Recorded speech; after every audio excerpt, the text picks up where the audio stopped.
Quisiera ante todo agradecer la presencia de todos ustedes. Creo que poder conversar sobre estos asuntos que nos convocan es una manera también de vincularnos en lo que nos une a todos, a ustedes y a mí, que es el espíritu ignaciano. Ahora, cuando conversaban con Leonardo, estaba yo pensando en las cosas que nos unen como comunidad educativa a laicos. Quizás ahora se nos queda ya corta la expresión de laicos, porque en nuestras obras pues hay otros seres humanos que no necesariamente comparten nuestras confesiones religiosas, pero sí comparten nuestro proyecto ético, nuestro proyecto humano, y también trabajan con nosotros y son colaboradores en la misión. Y decía que a los jesuitas y a nuestros colaboradores nos une un mismo espíritu, y hay que trabajar por las cosas que nos unifican, nos dan identidad, pero también hay que entendernos en nuestras diferencias y de alguna manera trabajar en una construcción colectiva, cada uno aportando desde su lugar. Creo que también para los jesuitas es muy importante reconocer su lugar en las obras educativas, como también a los colaboradores. Me ha gustado mucho la presentación de Leonardo. Se une a los lenguajes que yo quiero proponerles en esta mañana. Tienen que ver con la afectación. Pensaría que el liderazgo o el líder, en este caso el rector, es ante todo un ser humano. Y yo quisiera iniciar mi presentación hablando de la condición humana, porque me parece que eso es muy profundo para la construcción de cualquier gestión y cualquier construcción de la gestión a nivel de las competencias. El centrarnos en lo humano nos pone en sintonía con eso que Leonardo decía, que el rector estaba preocupado por lo que comía el perro o por la mata que se iba a sembrar, o lo que nos decía otro rector acá, por el charco. Estoy pensando de otra manera, pensando que el liderazgo ignaciano es un liderazgo de la afectación, y es una afectación que tocas fundamentalmente la manera de estar, la manera de ser y de existir del líder en la obra, sus sensibilidades, es decir, sus éticas, lo que para él es profundamente bueno, lo que por lo cual vale la pena dar la vida, pero también sus estéticas, es decir, su sensibilidad profunda por lo humano. Y de alguna manera eso se expresa en el estilo, que es un carácter, una manera de ser en una institución. Y no podemos renunciar a eso, además. Si queremos un liderazgo ignaciano, profundamente ignaciano, tenemos que reconciliarnos con nuestra propia humanidad. Y nuestra propia humanidad es una humanidad que pasa por la fragilidad, además. Hoy lo decían, el rector no se lo sabe todo. No debe sabérselo, porque es que nadie se lo sabe. Es una búsqueda, es una construcción. Y cuando se sitúa así, espontáneamente saldrá el que tiene que contar con los otros, no para instrumentalizarlos para una gestión estratégica, sino para construir con ellos una comunidad en misión, porque se siente solidario de los otros. Esa afectación de la vida lo lleva a mirar al otro y a reconocerlo como otro igual, plural, diverso, pero hermano en la construcción colectiva. Entonces, me ha gustado mucho esa manera de sentir también la gestión como libertad. Me parece que es muy seria para la gestión sujetos libres, es decir, que gobiernan su propia interioridad, eso lo voy a presentar ahora, sujetos capaces de permitirse la sospecha de sí mismos. Me parece que eso es muy importante para la gestión del liderazgo ignaciano y del líder, que tengamos la posibilidad de sospechar de nuestras certezas, de lo que creemos que es lo correcto. Quizás tengamos que mover nuestras zonas de comprensión de la realidad, eso es muy ignaciano además, permitir que la realidad nos interrogue, nos examine la conciencia. La conciencia nos puede engañar, por eso sabiamente Ignacio pide que la examinemos. Y la conciencia es muy razonable y racional y tiende a justificar las posiciones. Entonces, cuando el liderazgo se mueve en una afectación de una conciencia que siente y que se afecta por los otros, pues como que estas cosas empiezan a fluir: trabajo en equipo, subsidiariedad, construcción colectiva, etc. Estoy en este momento haciendo un comentario a la presentación de Leonardo que me gustó mucho. Me parece muy bello esto de la conciencia de fragilidad del rector y sus lugares también de frontera y de límite. Yo pensaría que cuando uno es muy consciente de su fragilidad, se hace más fuerte, se hace más humano. Y es bueno mostrar ese rostro. Y me gustó mucho cuando un rector decía: es que estamos aprendiendo a ser rectores. Y en ese aprendizaje, pues se enredó una palabra que es muy radical en la gestión, y es la humildad. Si no hay humildad, es decir, conciencia de pequeñez, difícilmente construiremos liderazgo al estilo ignaciano. Y eso tiene que pasar por las entrañas, además, por lo que nos duele, lo que nos avergüenza de nosotros mismos en lo que hacemos, en la manera como a veces nos situamos y nos relacionamos o tomamos decisiones. Y si el rector tiene esa capacidad de indignación frente a sí mismo, frente a los otros, es decir, si cuida en su gestión sentimientos morales profundos, como la solidaridad, por ejemplo, también como la ira, entendida como esa indignación que me mueve a construir un mundo mejor, distinto, porque el que estamos viviendo no es el mundo que quisiera yo para mis estudiantes, para mis profesores. Creo que ese liderazgo es muy potente porque está tocado por las entrañas de Ignacio, que estaba profundamente indignado con este mundo, y eso fue lo que le dijo el papá. Su padre en el discernimiento lo hizo un ser indignado, es decir, deseoso por construir algo nuevo, para sí mismo, para la iglesia y para la humanidad.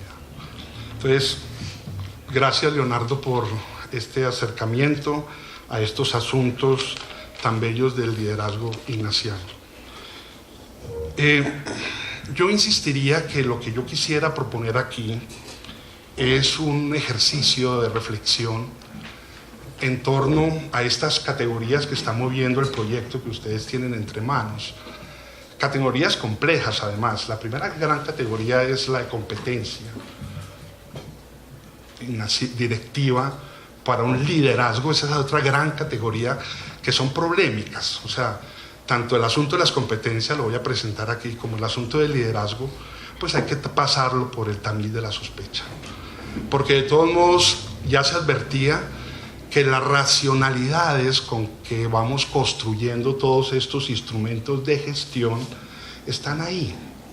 Y si uno no es capaz de gobernarlas, es decir, de gobernar sus propias categorías con las que está trabajando, y cuando hago yo de gobernarlas es que podamos tener una cierta fundamentación epistemológica, dónde se mueven, también axiológica, cuáles son los intereses que están moviendo, pero también política, hacia dónde van con esos lenguajes. O sea, las competencias tienen un lugar de enunciación, unas racionalidades, unas lógicas, lo mismo la misma categoría de liderazgo.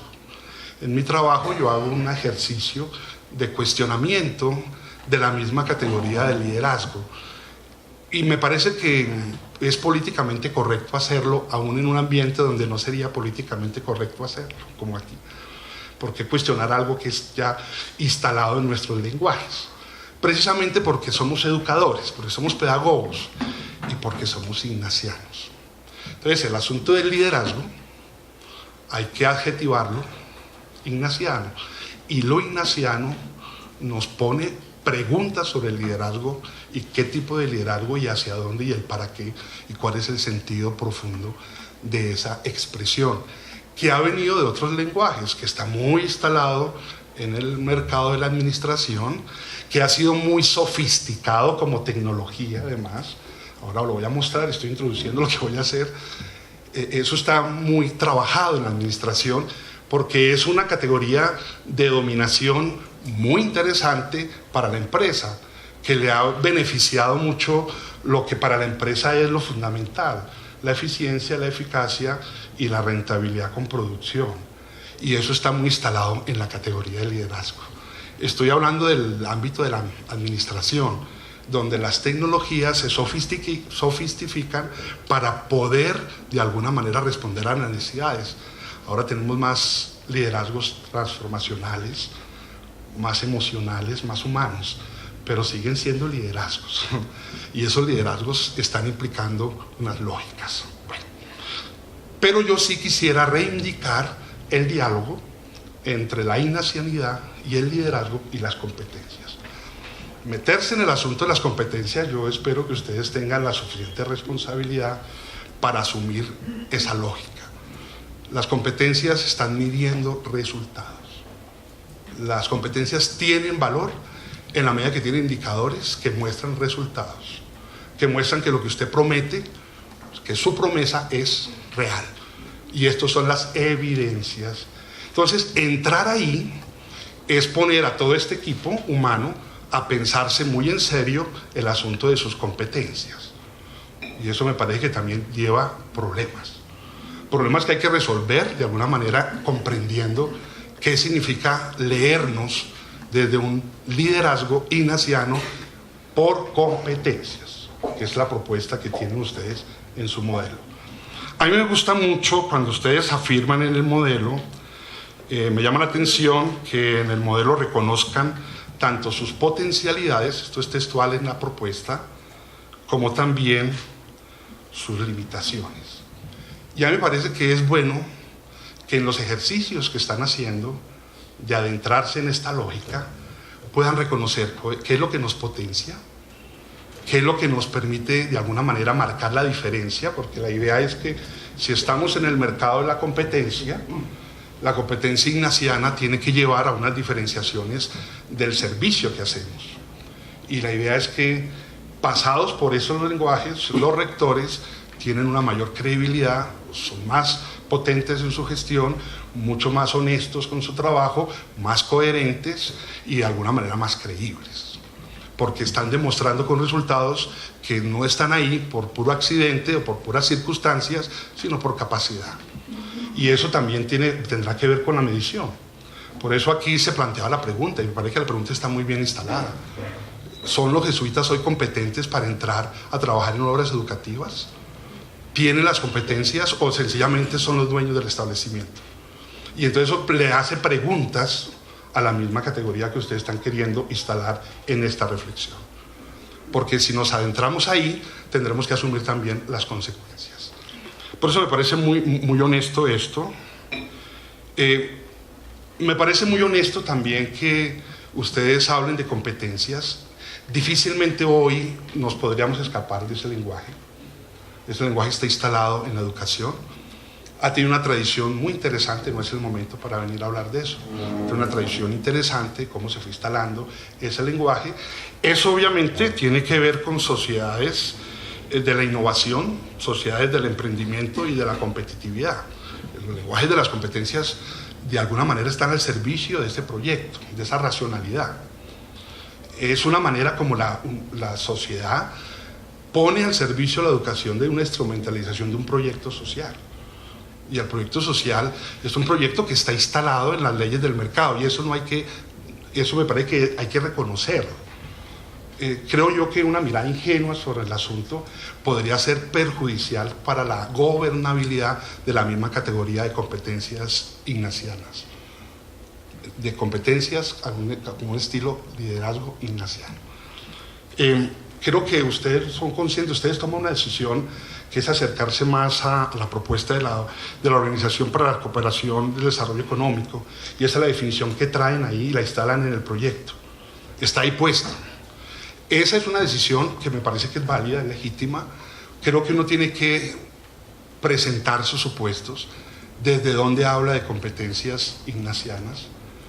Yo pensaría, como educador, que valdría la pena hacer un ejercicio ahí de acercamiento a otras miradas sobre las competencias que hoy están instaladas también en la reflexión educativa y pedagógica, que si bien reconocen las miradas tradicionales de cómo se han entendido las competencias, están explorando otros caminos. Estaría pensando en la propuesta, por ejemplo, de una filósofa americana que en el fondo está instalada también en el liberalismo, que es Martha Nussbaum. Yo creo que algunos se han acercado a esa mirada. Ella no habla de competencias, prefiere hablar de capacidades. Y al hablar de capacidades, ella se enreda en algo que es muy bello y quizás sea una de las limitaciones que tiene el enfoque por competencias. No digo en el directivo ignaciano, porque yo siento que ustedes recuperan lo emocional, pero pareciera que lo emocional, la afectación moral de los sujetos, está un poquito escondida en una comprensión de las competencias muy desde la lógica de una racionalidad cognitiva. Y pensaría yo que hay que adentrarse más en los temas de las emociones y cómo eso juega, las emociones morales además, solidaridad, indignación, ira, una ira sana, una capacidad de reaccionar frente al dolor del otro. Entonces pensaría yo que ahí hay unos debates que valdría la pena instalar también en la reflexión. Yo creo que adquirir, digamos así, el modelo sin una mirada crítica de las dos categorías, estoy hablando de competencias y ahora hablo de liderazgo, sería un poco no ayudarle a que el modelo se instale mucho más profundamente. O sea, que acojamos este sistema de calidad y estas competencias con una claridad conceptual básica, donde podamos entender sus supuestos, sus intenciones y hacia dónde están caminando. El asunto de los indicadores de la calidad y de las competencias implican una medición de los procesos de gestión en el directivo. Voy a leer. Asumir un modelo por competencias implica la evaluación y la medición de ese modelo. El mismo modelo habla de 80 indicadores de gestión. O sea, de las cosas más complejas para trabajar en educación es la medida por los indicadores. Mida usted excelencia humana como indicador. Sería muy interesante ese ejercicio para que no nos escapemos de la pregunta última de nuestro proyecto educativo, que no son las competencias, sino la formación. O sea, la intencionalidad última es una intencionalidad formativa que pasa por las competencias y que pasa también en la gestión. Uno en la gestión lo que está haciendo es construir seres humanos, dinamizar proyectos de humanidad, hacer que el ser humano sea más humano. Y esa es nuestra propuesta y a eso nos apasionamos y desde eso vibramos. Lo otro lo tenemos, por eso instalamos sistemas de calidad, para que garanticemos que estos procesos son eficientes, eficaces y también productivos en el buen sentido, es decir, que dan resultados en los sujetos. Que el sujeto que entra en nuestras instituciones pasa por acá y lo que le pasa acá lo transforma y lo humaniza y lo hace competente para entrar en el mundo laboral, que ha sido el lenguaje de las competencias. Si ustedes me preguntan, en la universidad estamos totalmente atrapados allí. El mercado de las empresas pide un tipo de profesional y por eso las competencias que se trabajan en los currículos en las universidades a nivel de perfil profesional son muy duras. Trabajo en equipo, capacidad de gestión, liderazgo, esas son categorías que gustan mucho a la empresa porque ahí ve que la empresa ve ahí potencialidades para su manera de entender el negocio, etcétera, ¿no? Ahora bien, las competencias, insisto, deben ser medibles. De allí que el modelo proponga precisamente un sistema de medición por competencias buscando una evaluación que sea capaz de identificar la existencia de ciertas capacidades, habilidades y actitudes en el directivo, que sean verificables y que arrojen un informe cuantificable de acuerdo a la escala de calificación. O sea, eso lo está proponiendo el modelo. El modelo está entrándose en la dinámica de medir la calidad del servicio que presenta usted como rector. Y vamos a medir en qué nivel está. Pasado por ahí, eso va a arrojar resultados. ¿Qué hacemos con los resultados? Ya la rectora insistía que algunos resultados los transfieren la problemática a otro lugar y otros sencillamente los excluyen. Entonces, de esa manera, pues habrá que ser muy responsables con la propia apropiación. Si nos apropiamos ahí, tendremos que ser muy cuidadosos en los procesos de acompañamiento para la gestión. No sé si los rectores conversen con frecuencia con su gente sobre su propia gestión. Eso es algo que tendría que estar instalado en la dinámica. No sé si los rectores tengan la capacidad de escuchar también el disenso y la posibilidad de que les hagan cuestionamientos a su propia gestión. Eso va a implicar el modelo. Es consecuente con el modelo permitir que la propia gestión se examine. Y examinar algo, por un lado, pues te permite identificar, diagnosticar, reconocer, medir, pero también tomar decisiones, porque de alguna manera las evaluaciones te colocan en un lugar. Y hay lugares donde la evaluación lo coloca uno, donde uno no puede estar. O sea, una mala evaluación implicaría que usted no puede seguir gestionando así. Y si no cambia, debería tener la honestidad de decirle a la institución, mira, no tengo la competencia. Eso me parece que es un reto también para el modelo mismo. Cómo se gestiona, cómo se acompaña y qué va a hacer la institución con los resultados que arrojen esos sistemas de evaluación. El asunto del liderazgo, paso ahora a hablar del liderazgo, pues es proporcionalmente más complejo a mi manera de ver que el asunto de las competencias. De alguna manera el discurso de las competencias está ya muy trabajado por la educación, está muy asumido.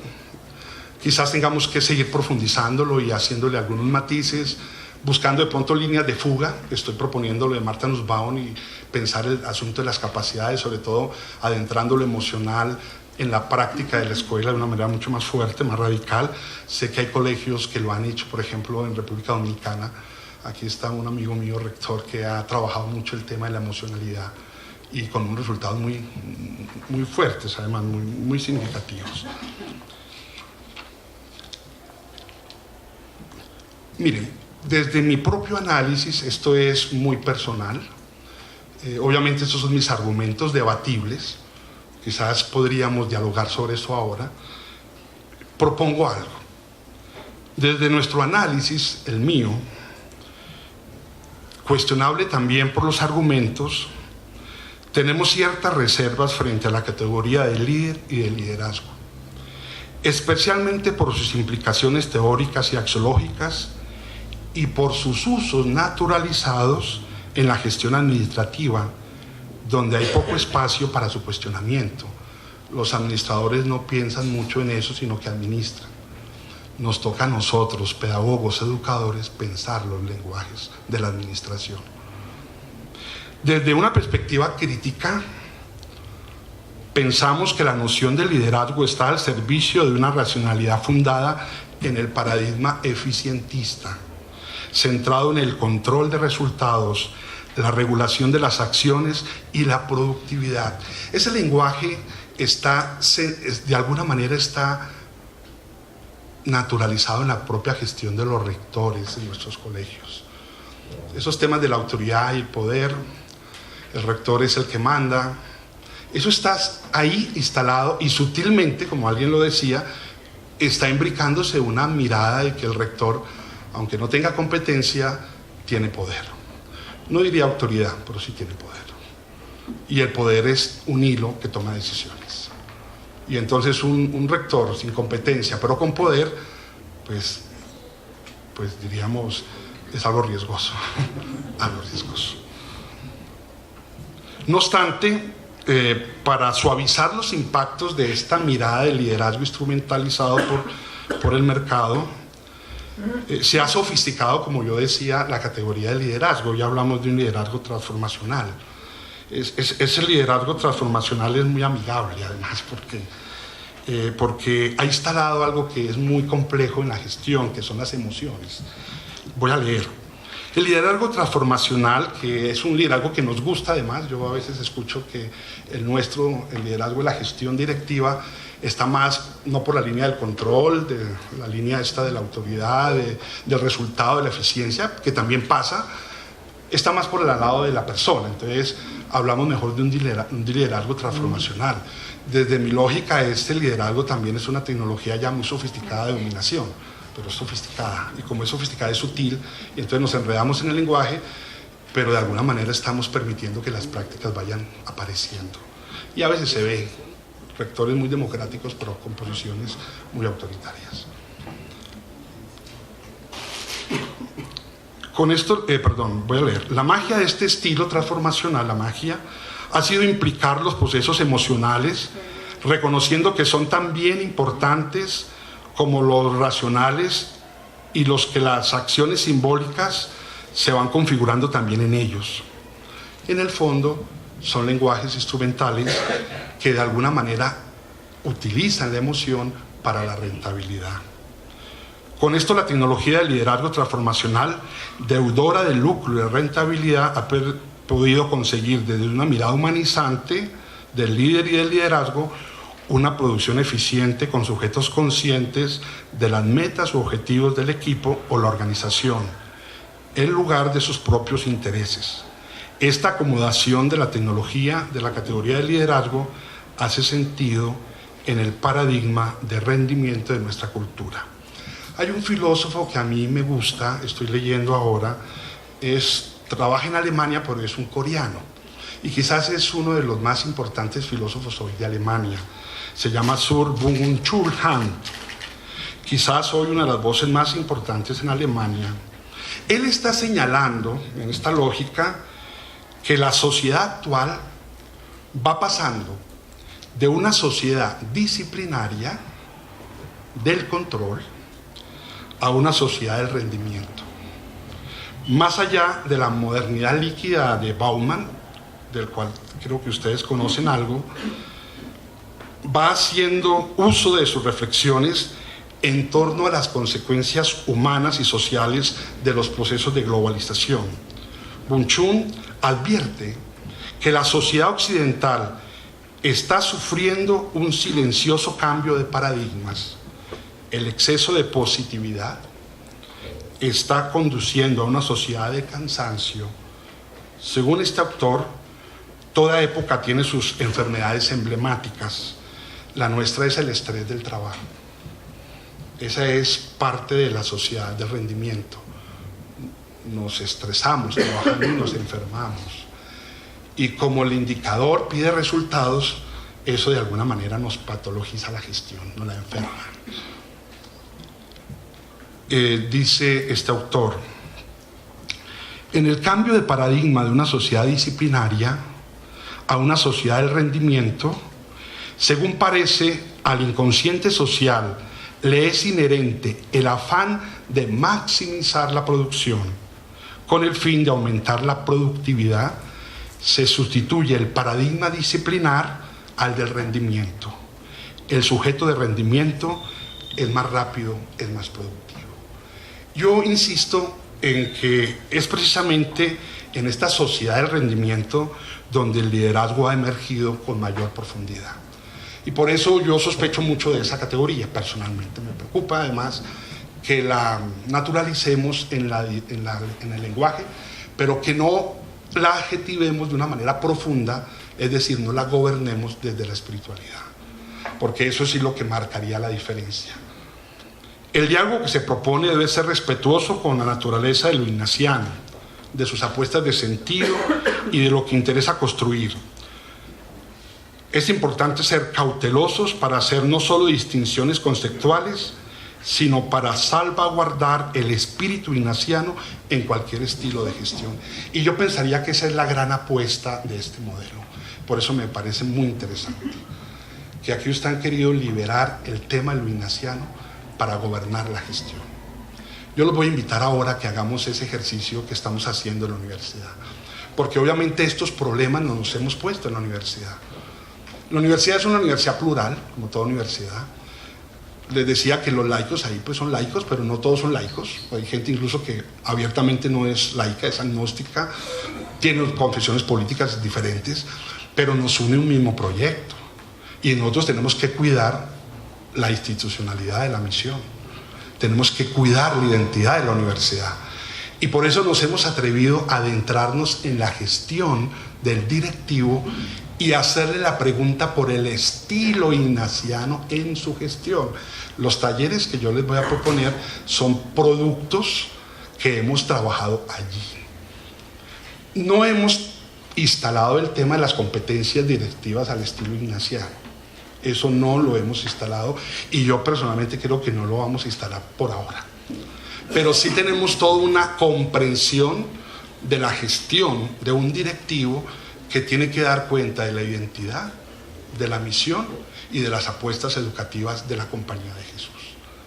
Y ahí tenemos que decir que tenemos que ser honestos también con la institución.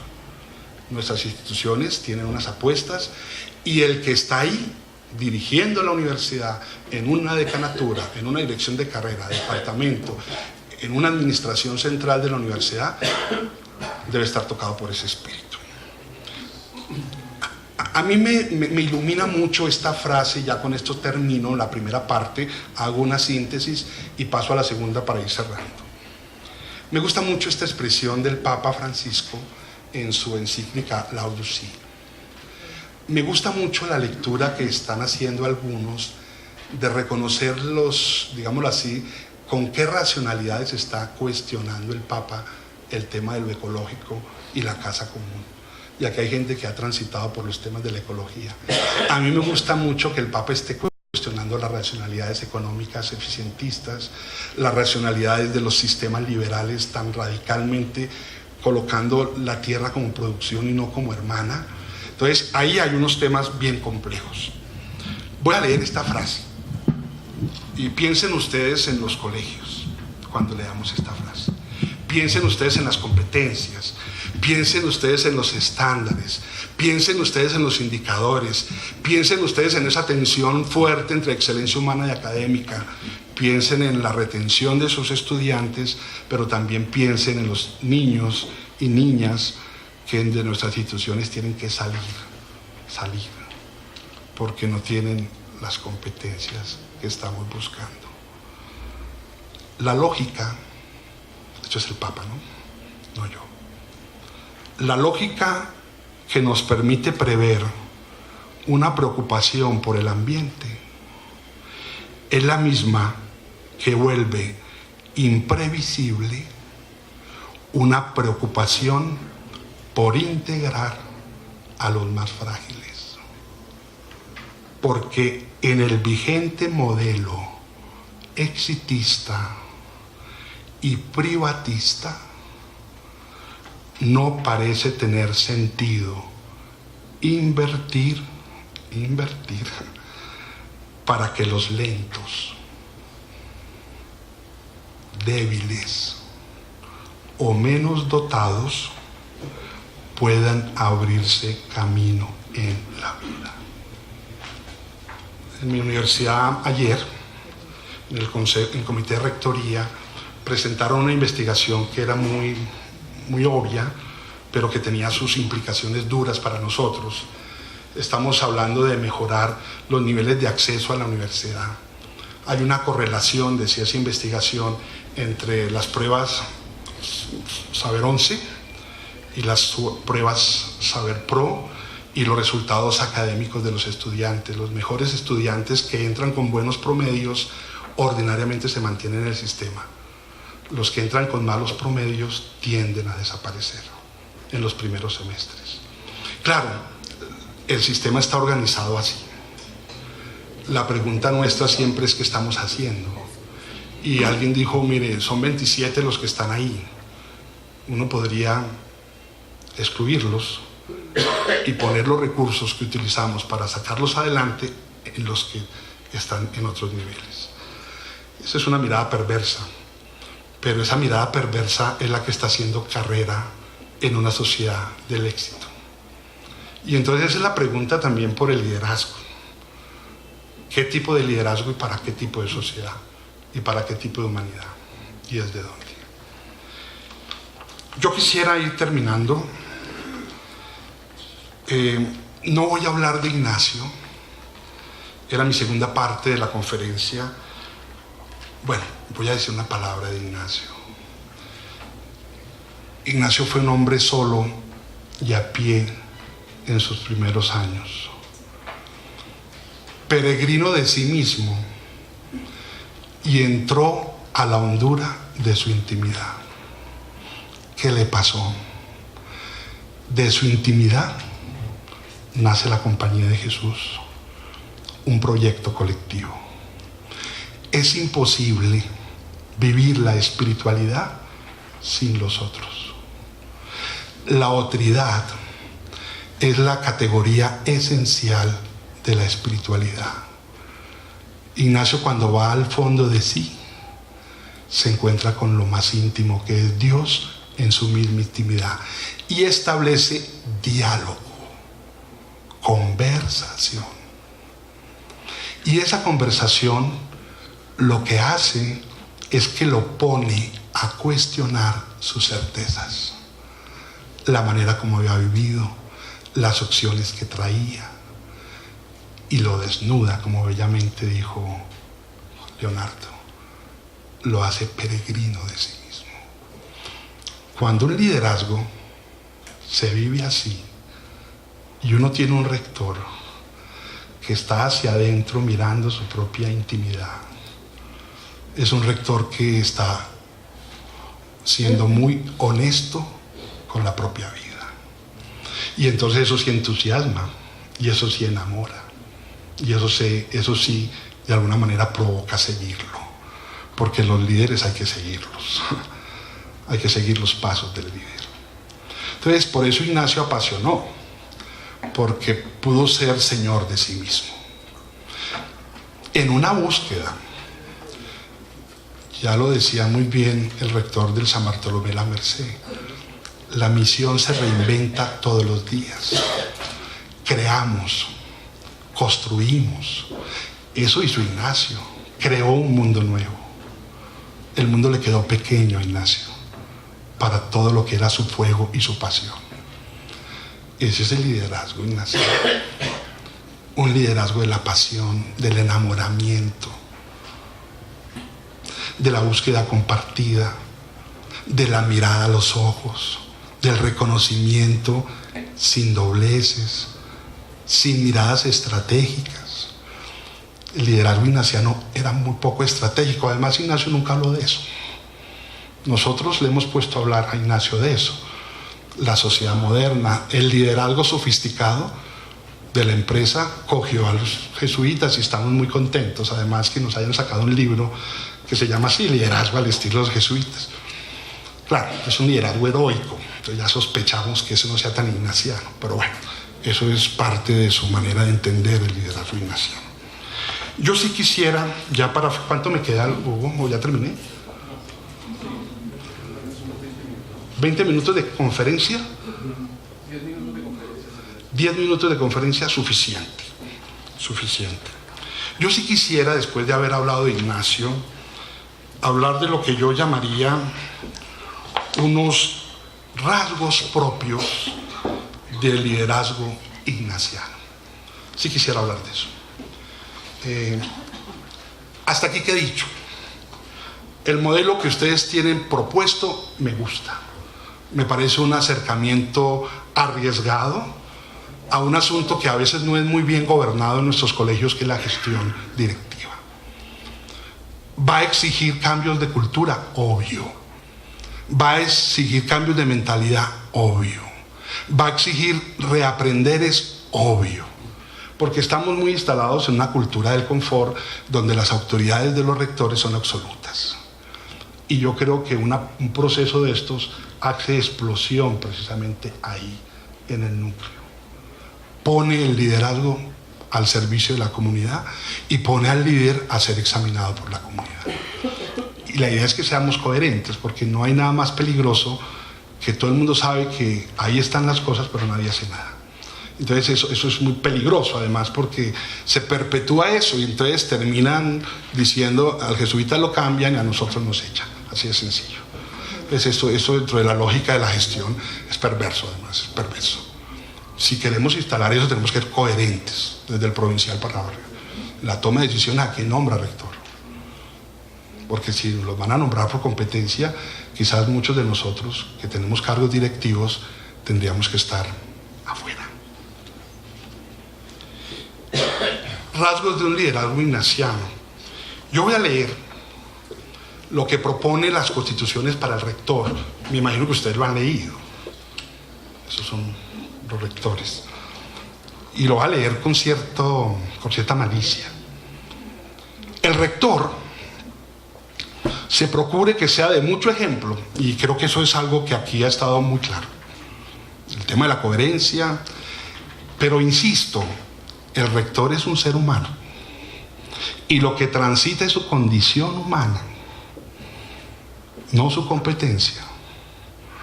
Tiene cualidades, también tiene limitaciones. ¿Cuál es la hondura de ese rector? Su humanidad. Por eso me gusta más que se preocupe por las matas o por la comida del perro. En el fondo me gusta más eso, porque está mostrando su humanidad en su sensibilidad profunda. Y yo creo que ese es el rasgo de la espiritualidad ignaciana para el líder. Además, que es honesto y sincero en eso, no es estratégico. Porque me preocupa a veces las miradas estratégicas que instrumentalizan los lenguajes ignacianos. Por eso insisto, hay que gobernar muy bien la categoría del liderazgo al estilo ignaciano y las competencias directivas que hablan de ese liderazgo ignaciano. El rector se procure que sea de mucho ejemplo y edificación y mortificación. Esto me parece muy bello. De todas las inclinaciones siniestras, lenguaje de la época, especialmente probado en la obediencia y la humildad. Aquí lo han ratificado bellísimamente.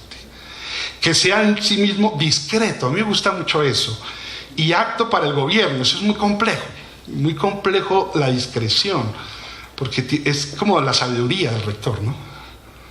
La capacidad de callar cuando todos hablan, de no utilizar la información para destruir, sino para construir, de no manipular, de no traer cosas que no son verdad. Eso es muy complejo, y eso tiene que ver con la discreción. La discreción es discernimiento. Esto es bellísimo lo que sigue. Y apto para el gobierno, y tenga uso en las cosas agibles y experiencias en las espirituales, o sea, que el tipo se mueva. Que sepa mezclar la severidad a sus tiempos con la benignidad. Esto me parece ese equilibrio tan bello que tiene que ver con lo que dice mi introducción a esta conferencia de Lacordaire, este famoso educador. Para gobernar se necesita sin duda firmeza, pero también mucha flexibilidad, mucha paciencia y mucha compasión. Jean-Baptiste Henri Lacordaire. Bueno, termino con las constituciones. Sea cuidadoso. Esto es tan bello. Hoy hay un tema en la gestión que es muy bella, la gestión de la administración, que es el cuidado. El cuidado va por la línea de la certificación, además. Estoy hablando de las estéticas que uno pudiera leer en los sistemas de calidad. Los sistemas de calidad están cuidando, digámoslo así, lo que se hace. Están tratando de certificar que eso sea de alta calidad. Por eso nos certificamos, ¿no? Nos acreditamos. ¿Qué es lo que está pasando ahí? Más allá del sistema, están cuidando lo que hacemos, están garantizando que esas cosas resulten. Y eso tiene que ver con una estética del cuidado, que pasa por la emoción, porque yo estoy apasionado por esto. El sistema de calidad en el fondo es un emocional cuidador, en el buen sentido, ¿no? Sean cuidadosos, sufridor de trabajo y personas de letras, y finalmente de quien se pueda confiar y a quien puedan comunicar seguramente su autoridad, los propósitos superiores. Pues cuanto mayor sea esta, mejor se podrá gobernar los colegios a la mayor gloria de Dios. A mí me parece que este tema de la confianza, este tema de poder ser creíbles en la confianza, eso es muy importante para la gestión directiva del liderazgo ignaciano. Y eso tiene que ver con suscitar, lo voy a decir ahora, auténticas conversaciones. Borges decía que cuando uno conversa se explica, se dice, se aclara, pero también cuando uno conversa puede disentir, puede no estar de acuerdo, puede distanciarse del otro, pero nunca perder la oportunidad para amarse en la conversación. Cuando uno se ama en la conversación, se construye, así sea una conversación dura y difícil. Nosotros somos más humanos cuando más profundizamos nuestras conversaciones consigo mismo y con los otros. Y por eso me parece muy bello esto de que se pueda confiar y con quien se pueda comunicar. Eso lo diría ahora. Yo diría que el primer rasgo del liderazgo ignaciano es un liderazgo que surge de la experiencia espiritual. La espiritualidad en Ignacio y su experiencia es ante todo una experiencia de humanización, es decir, que las fibras más íntimas de su ser se pusieron en juego. Y lo más íntimo de nosotros es la pasión y el deseo. El deseo es insaciable, ya lo saben los sistemas de producción. Por eso el consumo es tan exquisito en esta sociedad moderna, porque el consumo lo que detona es el deseo. El deseo es insaciable y queremos más. ¿Y qué hace la experiencia de Ignacio en su liderazgo? Afección desordenada, afectarse, pero también ordenar la afección, es decir, gobernarla, reconocerla y saberla trabajar. Ahora, hay otras dinámicas muy fuertes que tienen que ver con la tolerancia, el reconocimiento de lo otro en todas sus dimensiones y la posibilidad de amarnos. Eso es la contemplación para alcanzar amor, ¿no? Es el reconocimiento de que lo otro soy yo mismo. No soy lo otro, pero no puedo ser sin el otro. Esos seres que no son humanos, pero que también están en diálogo conmigo mismo. La naturaleza, por ejemplo. Por eso la dimensión espiritual de Ignacio tiene que ver con una mirada contemplativa. La primera relación que el hombre establece con la naturaleza no es una relación de dominación ni explotación, sino de contemplación. La primera relación que el hombre establece con los otros no pueden ser relaciones de manipulación, sino de convivencia. Y la primera relación que uno establece consigo mismo no es una relación de afirmación, sino de generosidad. Y esa es la experiencia íntima de Ignacio. Y cuando hablo de que es un liderazgo espiritual, estoy hablando de eso. Es una espiritualidad encarnada y que transforma. Por eso el liderazgo busca el cuidado de la vida interior. Aquí lo interior tiene que ver con la intimidad, y no pensemos que la intimidad no es pública ni política. No pensemos eso. La intimidad es subversiva, además, porque nos permite recrearnos y reconstruirnos para la vida. Una bella intimidad es la que sabe compartir con el otro sus luchas, sus búsquedas, sus frustraciones. Y eso le pasó a Ignacio. Lean su diario espiritual, lean su autobiografía. Es una experiencia de un hombre en tensión, internamente con muchas preguntas. Esa es la fuerza de su intimidad, que transforma desde dentro el afuera. Por eso, obviamente que el liderazgo ignaciano es un liderazgo humanista y humanizador. El liderazgo inspirado en Ignacio es eminentemente humano. Su intencionalidad última son las personas. Su gran sueño es que seamos humanos.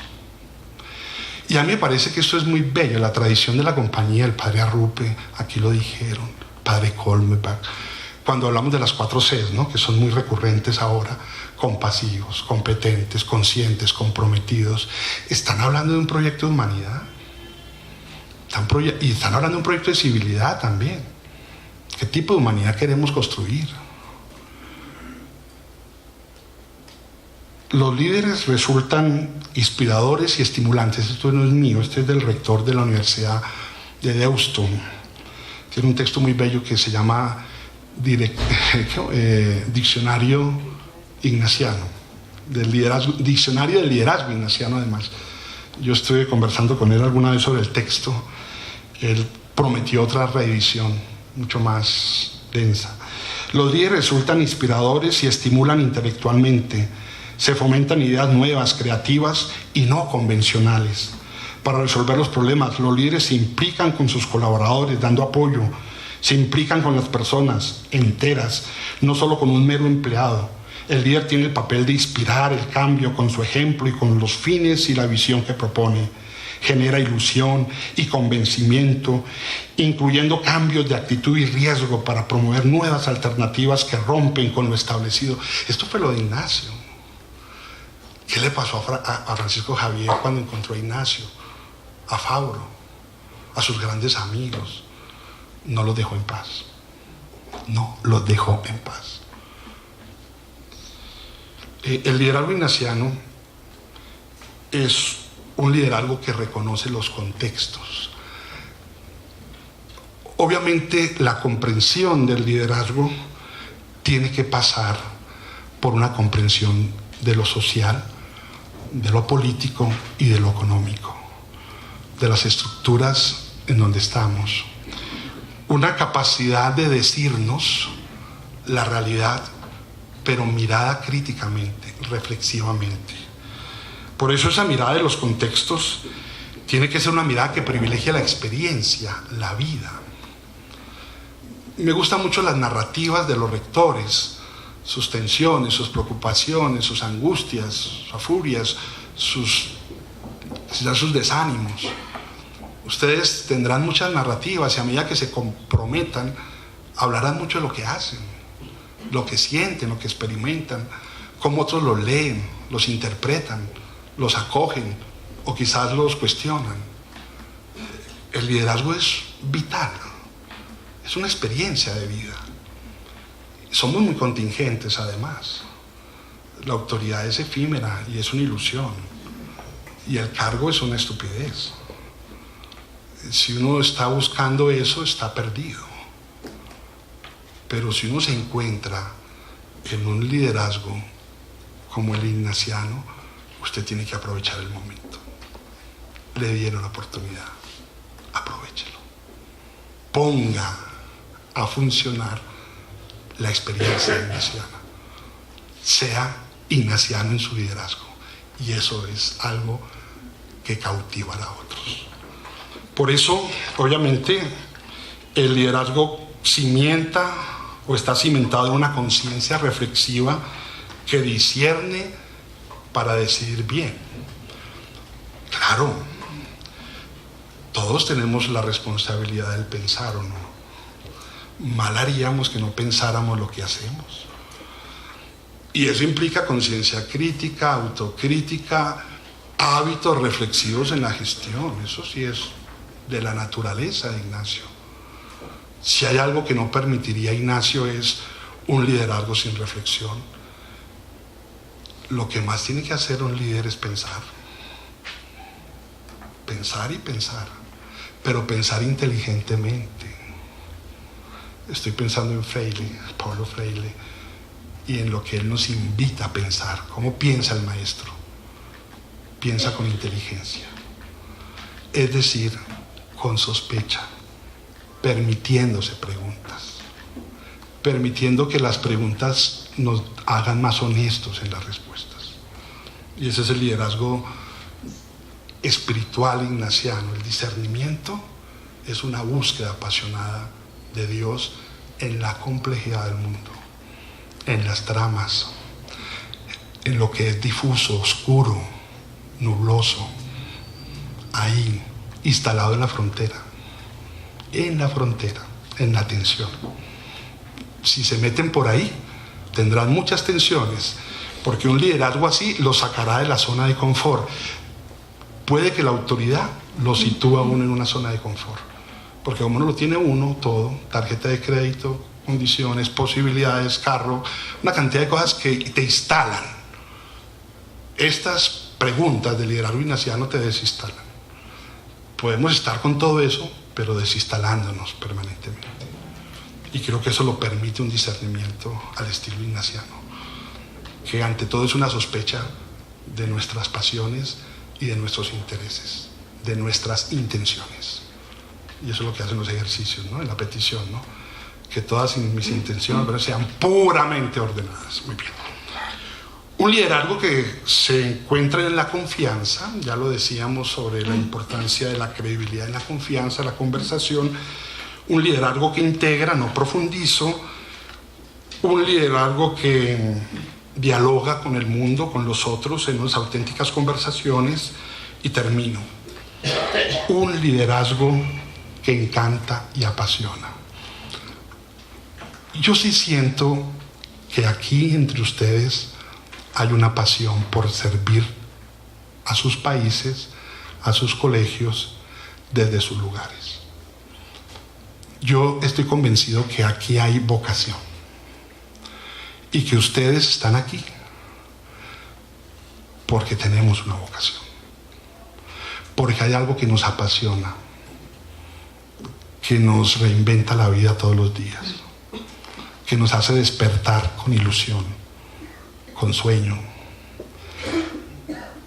No estamos aquí para agobiar a la gente, para destruirla y maltratarla, aunque estemos con nuestras propias debilidades, porque gestionamos con lo que somos y a veces nos puede ir la mano y a veces cometemos errores. Estaban hablando de que hay que ser humildes para pedir perdón. Pero si nos apasionamos en serio con lo que hacemos, eso se contagia. Voy a leer esta frase. Nuestra meta y objetivo educativo es formar hombres que no vivan para sí mismos, sino para Dios y su Cristo. Para aquel porque nosotros murió y para aquel que por nosotros murió y resucitó. Hombres para los demás. Es decir, hombres que no conciban el amor a Dios sin el amor al hombre. Un amor eficaz que tiene como primer postulado la justicia y que es la única garantía de que nuestro amor a Dios no es una farsa. Yo creería que eso es el liderazgo ignaciano. Es la honestidad del amor. Es la honestidad de la pasión. es la honestidad de un estar en un lugar con pasión. Si logramos enredarnos y enredar a otros con ese fuego de la pasión, estoy convencido que los indicadores serán abrumadores, que la gestión de ustedes será exitosa, rentable, y que mucha gente querrá ir a nuestros colegios a estudiar. Bienvenida a la gestión directiva con competencias, pero al estilo ignaciano. No pierdan el estilo, porque esa es nuestra promesa. Lo otro lo podemos hacer muy bien, pero el estilo es nuestro. Cuidémoslo. Muchas gracias.